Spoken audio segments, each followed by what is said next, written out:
बनारस से बलिया तक, गाजीपुर से जौनपुर तक, मऊ से लेकर कानपुर तक जिसकी हुकूमत का इक्का चलता था।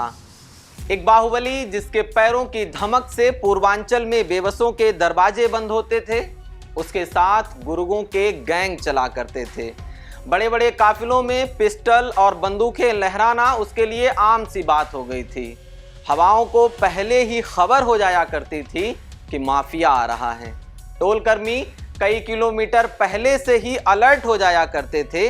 काफिले के लिए लगे सारे अवरोधक हटा दिए जाते थे। दंगे में गाड़ी के बोनट पर बैठकर बंदूक लहराता था। आतंक के अंबार पर बैठकर अपनी मूंछों को ताव दिया करता था। वर्चस्व ऐसा कि यूपी सरकारें उसके सामने नतमस्तक हुआ करती थीं। उसके लिए नियम, कानून, कायदे सब बदल दिए जाया करते थे। समर्थन ऐसा कि उसके एक इशारे पर उसके गुर्गे किसी माननीय विधायक के शरीर में 60 से अधिक गोलियां उतार दिया करते थे। बीती 28 मार्च से उस बाहुबली का आतंक एक बार फिर आंखों के सामने तरोताजा हो गया है। रात के साये में खबर आई कि कुख्यात माफिया बाहुबली मुख्तार अंसारी की हार्ट अटैक से मौत हो गई। खबर में वजन ऐसा कि पलक झपकते ही राष्ट्रीय मुद्दा बन गई। ईस्ट से लेकर वेस्ट तक, नॉर्थ से लेकर साउथ तक सभी ने अपनी प्रतिक्रियाएं साझा की। एक बहुत बड़े पैमाने ने मुख्तार की मौत को आतंक का अंत बताया, तो दूसरा संवेदना जताता नजर आया, जिनमें खास तौर से मुस्लिम और विपक्ष शामिल रहा। माफिया मुख्तार के परिवार से निकला शक विपक्ष ने भी साधा। सिलसिला शुरू हुआ कि मुख्तार की मौत नॉर्मल नहीं हुई, उसको मरवाया गया। शक गहराता गया, सवाल गंभीर होते गए। कफन पर लगी शक की सुइयां सभी को चुभने लगी। चुभन बिहार के विपक्ष में भी महसूस की गई। तेजस्वी और पप्पू यादव ने माफिया की मौत की जांच की मांग की। यूपी की योगी सरकार ने एक्शन लिया और मुख्तार की मौत पर उठे सवालों की जांच करने के लिए एक कमेटी का गठन कर दिया। बहरहाल कमेटी अपने काम में व्यस्त है। अब आपको कुख्यात माफिया बाहुबली मुख्तार अंसारी का खौफ बताते हैं। आतंक की दुनिया में वर्चस्व बनाने की जद्दोजहद में 70 के दशक में माफिया मुख्तार अंसारी के गुर्गों की साहिब सिंह गैंग से खूब लड़ाई हुई। साहिब सिंह गैंग उस वक्त पूर्वांचल में आतंक का साया हुआ करता था, लेकिन उसे पीछे आने पर मजबूर किया माफिया मुख्तार अंसारी के गुर्गों ने। असल में साहिब सिंह गैंग में एक और गैंग शामिल हुआ करता था जिसका नाम ब्रजेश सिंह गैंग था। 80 का दशक आते आते ब्रजेश सिंह गैंग साहिब सिंह गैंग से अलग हो गया। इस वक्त तक पूर्वांचल की धरती इन माफियाओं से रक्त रंजित हो चुकी थी।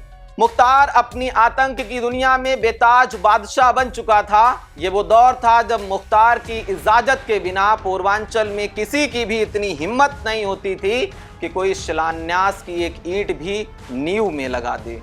जब तक बादशाह मुख्तार से स्वीकृति नहीं मिलती थी, तब तक कोई ठेका पट्टा किसी के भी नाम नहीं किया जाया करता था।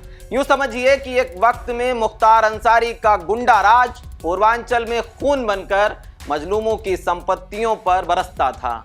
मुख्तार अंसारी को अवैध गोली, बंदूक, तमंचे, कट्टे और राइफल से खेलने का बड़ा ही शौक था। मुख्तार अंसारी अपनी धाक जमाने के लिए डर और आतंक फैलाने का बेहद शौकीन था।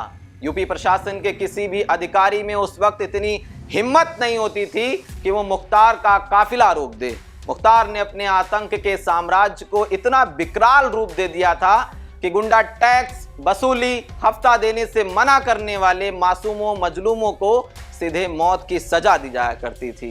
पूर्वांचल में शराब के ठेकों से लेकर सरकारी ठेकों पर तक सिर्फ और सिर्फ मुख्तार राज चला करता था। मुख्तार के राज में यूपी में हत्या, लूट, अपहरण, फिरौती जैसे संगीन अपराधियों की सल्तनत मजबूत किया करते थे। वक्त आगे बढ़ता गया। माफिया मुख्तार पूर्वांचल में छोटे मोटे माफियाओं का खात्मा करता चला गया। 1990 का दशक आते आते पूर्वांचल में 2 ही गैंग एक्टिव रह गए थे। एक तो मुख्तार अंसारी का, दूसरा ब्रजेश सिंह गैंग। इस ब्रजेश सिंह गैंग का रेलवे, कोयला खनन, शराब, दूसरे ठेकों में जबरदस्त बोलबाला हावी था। इधर मुख्तार भी अपने साम्राज्य को बड़ा करता जा रहा था, लेकिन उसका डाउनफॉल तब शुरू हुआ जब पहली बार मुख्तार अंसारी 1991 में चंदौली पुलिस के हत्थे चढ़ा। लेकिन मुख्तार ने 2 पुलिस वालों के सीनों में बंदूक की गोलियां उतारकर उनकी सांसें छीन लीं और भाग गया। 1995 आते आते Mukhtar Ansari most wanted mafia बन चुका था। अब तक ये बात इस माफिया को समझ आ चुकी थी कि बाहुबली और मोस्ट वांटेड होकर भी पुलिस की गिरफ्त से बाहर रहना है और कानून के फंदे से भी बचना है तो राजनीतिक संरक्षण लेना होगा। माफिया को यह बात बखूबी समझ आ चुकी थी कि सियासत खून मांगती है। जिसके हाथ खून से सने होंगे वो सियासत की सबसे बड़ी जरूरत बन जाएगा। इसीलिए 1995 में माफिया मुख्तार अंसारी ने राजनीति में कदम रखा।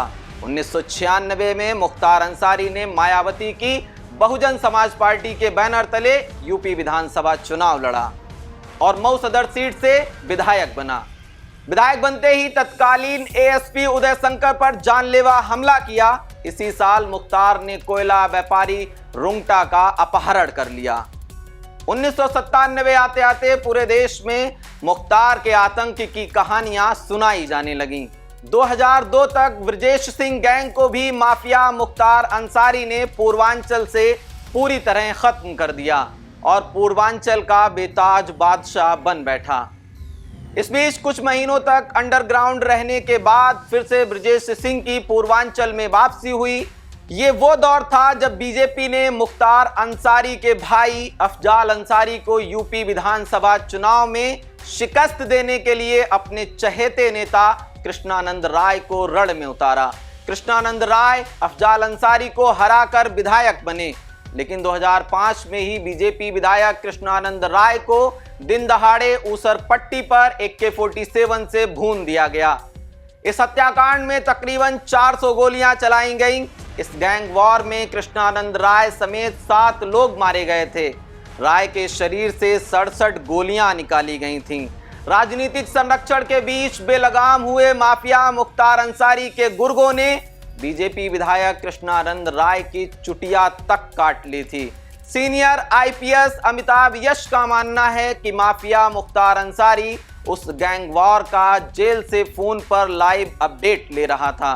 बहरहाल एक माफिया अब खौफ से खात्मे तक जा चुका है, लेकिन एक दौर था जब मुख्तार अंसारी की कोई दूसरी नहीं करता था पूरे पूर्वांचल में। अक्टूबर 2005 में भरत मिलाप कार्यक्रम के दौरान मऊ में दंगा भड़क गया।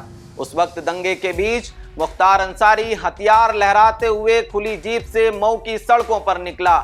लहराते हथियारों से मऊ की धरती सहम उठी।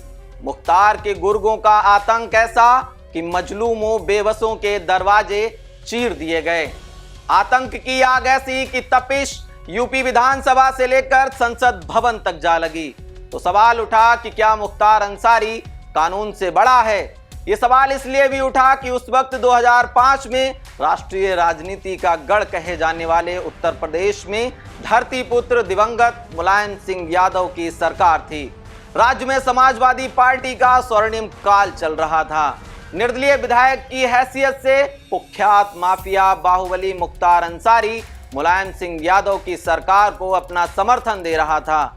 ये वो दौर था जब पूर्वांचल में मुख्तार अंसारी का खौफ इस कदर छाया रहता था कि लोग डर के साए में जीते थे और सरकारें मौन व्रत पर। 2005 में जब पूर्वांचल का मऊ क्षेत्र दंगों की भेंट चढ़ा, तब माफिया मुख्तार अंसारी का खौफ ऐसा परवान चढ़ा कि जब मुख्तार अंसारी का काफिला सड़कों पर गुजरता था तो लोग खुद ब खुद किनारे हो जाया करते थे। तब गोरखनाथ पीठ के प्रमुख सन्यासी और सांसद के रूप में योगी आदित्यनाथ, जो अभी वर्तमान में उत्तर प्रदेश के मुख्यमंत्री भी हैं, इन्होंने माफिया मुख्तार अंसारी को चुनौती दी। इसलिए जब मऊ में दंगा हुआ तो दंगा पीड़ितों को न्याय दिलाने के लिए योगी आदित्यनाथ मऊ के लिए निकल पड़े। लेकिन काफिले की जिस गाड़ी में तत्कालीन सांसद योगी आदित्यनाथ बैठे थे उस पर पथराव किया गया। योगी आदित्यनाथ ने उस वक्त आरोप लगाया कि उन पर यह हमला मुख्तार अंसारी ने करवाया है, लेकिन पुलिस ने कुछ भी नहीं किया, जिससे योगी आदित्यनाथ का डर संसद भवन की बंद दीवारों के बीच छलक उठा था। मुझे जिस प्रकार से राजनीतिक पूर्वाग्रह का शिकार बनाया जा रहा है, मैं केवल आपसे अनुरोध करने के लिए आया हूं, क्या मैं इस सदन का सदस्य हूं या नहीं हूं, और क्या सदन मुझे संरक्षण दे पाएगा या नहीं दे पाएगा। धार्मिक भावनाओं से परिपूर्ण पूर्वांचल की धरती पर जब माफिया मुख्तार अंसारी का गुंडा राज फैला तो सरकारी अफसरों को भी राजनीतिक पूर्वाग्रहों का शिकार होना पड़ा। मीडिया से बात करते हुए पूर्व डीएसपी शैलेंद्र सिंह कहते हैं कि 2004 में मुख्तार अंसारी का साम्राज्य चरम पर था। मैंने उसके पास LMG पकड़ी और उस पर पोटा के तहत मामला दर्ज किया, लेकिन सब कुछ ऑन द स्पॉट खत्म कर दिया गया। सीनियर अफसरों का तबादला कर दिया गया। शैलेंद्र सिंह की आंखों में आंसू भर आते हैं जब वो ये कहते हैं कि उन्हें इस मामले में तत्कालीन मुलायम सरकार द्वारा अपमानित किया गया था। बात 2004 की है, जनवरी की है, आज से 20 साल पहले की है। और मुख्तार अंसारी का जो भय का साम्राज्य था वो चरम पे था, और सरकार द्वारा जब समर्थन ऐसे माफियाओं को हो जाए तो आप समझ सकते हैं। मैंने अभी आपसे कहा कि वो खुली जीप में मऊ दंगों में घूमता था, जहां कर्फ्यू लगा है। किसी की हिम्मत नहीं हुई उसके प्रति कुछ बोल दे, कार्रवाई की तो छोड़ दीजिए। और उस समय मैंने लाइट मशीन गन रिकवर की। आज तक उत्तर प्रदेश में केवल एक ही रिकवरी है, न उसके पहले कभी हुई, न 20 साल हो गया अब तक हुई है। और उसमें पोटा भी लगाया, क्योंकि पोटा एग्जिस्ट करता था। तो मैंने स्टैंड लिया उसके प्रति कि नहीं, ये गलत है और इसको जेल जाना होगा। लेकिन मुलायम सिंह की सरकार तत्कालीन अल्पमत की सरकार थी, किसी भी कीमत पे इसको बचाना चाहते थे, और उन्होंने अंत में हम लोग पर प्रेशर बनाया, अधिकारियों प्रेशर बनाया। जब कोई नहीं सुना तो आईजी जोन जो थे उनका ट्रांसफर, डीआईजी रेंज का ट्रांसफर, SSP STF हमारे थे उनका ट्रांसफर, और अंत में ऐसा माहौल बनाया गया कि मुझे भी रिजाइन करना पड़ा 15 दिन बाद ही। ये बात किसी के लिए भी झकझोर कर रख देने वाली है। वक्त का पासा पलटा और साल 2017 में गोरखनाथ पीठ के महंत बाबा योगी आदित्यनाथ यूपी की कुर्सी पर विराजमान हुए तो गुंडे, हिस्ट्री शीटर, सबको सख्त संदेश भेजा गया कि अपराधी या तो अपराध छोड़ दें या तो उत्तर प्रदेश। इसके बाद सिलसिला शुरू हुआ यूपी में पूर्वांचल के सबसे बड़े हिस्ट्री शीटर के एक एक गुनाह के हिसाब को चुकता किए जाने का। माफिया पर योगी की मार ऐसी पड़ी कि वो पूरी तरह से टूट गया। अब तक माफिया मुख्तार अंसारी को मिलने वाला राजनीतिक संरक्षण पूरी तरीके से खत्म हो चुका था। एक समय में आतंक का आईना रहा माफिया मुख्तार अंसारी अब व्हील चेयर पर आ चुका था। व्हील चेयर पर आने के बाद से ही माफिया मुख्तार अंसारी अपनी मौत की कामना दुआएं करने लगा। वो आदमी जो किसी को भी मौत गिफ्ट में देता था, खुद को भीख के रूप में भी नहीं मिल रही थी। इधर जेल में माफिया मुख्तार अंसारी मौत की दुआएं कर रहा था, उधर योगी सरकार उसके आतंक के साम्राज्य को जमींदोज कर रही थी। सल्तनत बर्बाद हो गई है, माफिया मर गया है। कालीबाग कब्रिस्तान में उसकी कब्रगाह बन गई है, जहां वो हमेशा के लिए सो गया है। मैं आपके साथ मोहम्मद खुशनूर खान हूं। इसी तरीके से तमाम वीडियोस देखने के लिए बने रहिए पंजाब केसरी टीवी के साथ। बेहद शुक्रिया आपका। नमस्कार। हमसे जुड़े रहने के लिए हमारे YouTube चैनल को सब्सक्राइब करें और नई वीडियो की नोटिफिकेशन के लिए बेल आइकॉन को दबाएं।